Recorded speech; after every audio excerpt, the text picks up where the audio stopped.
On a un taux qui est déjà pas très satisfaisant, 28% seulement de création d'entreprises au féminin versus 48% aux États-Unis.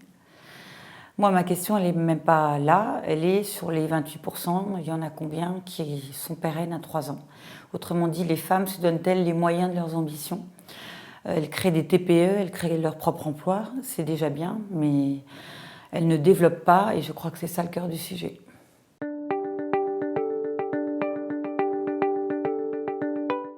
Les freins, oui, j'aime bien cette expression. Je vais parler de freins moteurs pour parler des freins internes et puis des freins structurels pour parler de ce qui vient du système. Alors ce qui vient du système, c'est vrai que l'entrepreneuriat, dans les stéréotypes, c'est quand même encore masculin.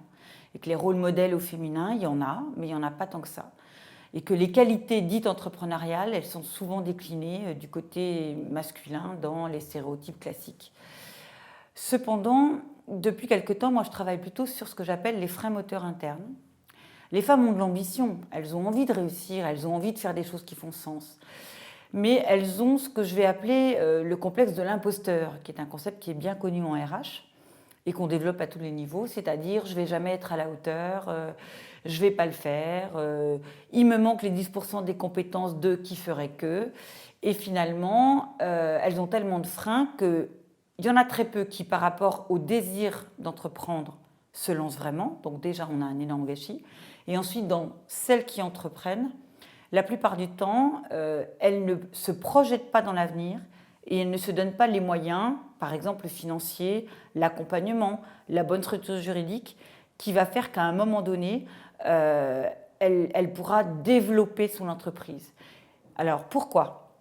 Peur du risque, hein, la fameuse aversion au risque, où je fais petit, il y a peu de risque, avec un peu de capital, qui est mon capital, je n'emprunte pas, donc effectivement, il n'y a pas de risque de surendettement. Je n'ouvre pas mon capital parce que je perds mon contrôle. Autrement dit, quelque part, on est dans la fantasmagorie la plus pure, c'est que l'entreprise, c'est mon bébé. Seulement les bébés, il faut les laisser grandir. Et c'est là qu'il y a un sujet.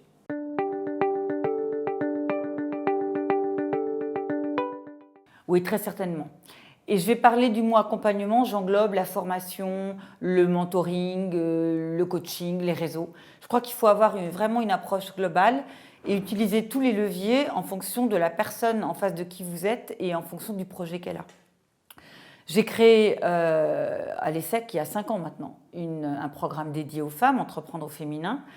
Et j'étais complètement passée à côté de la question parce que je leur délivrais des basiques qui, par définition, n'ont pas de genre. Réflexion sur la structure juridique, les financements, le business plan.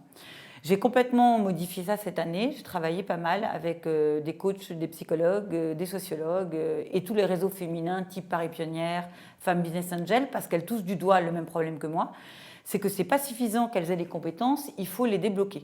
Et pour les débloquer, il faut faire des ateliers, il faut qu'elles puissent poser leurs questions, il faut qu'elles puissent ne pas se sentir ridicules parce qu'elles ont peur. Et en fait, il faut les booster. Et donc, derrière la formation, il y a un accompagnement avec les réseaux.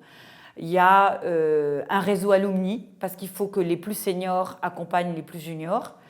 Et je pense que ça fera une différence.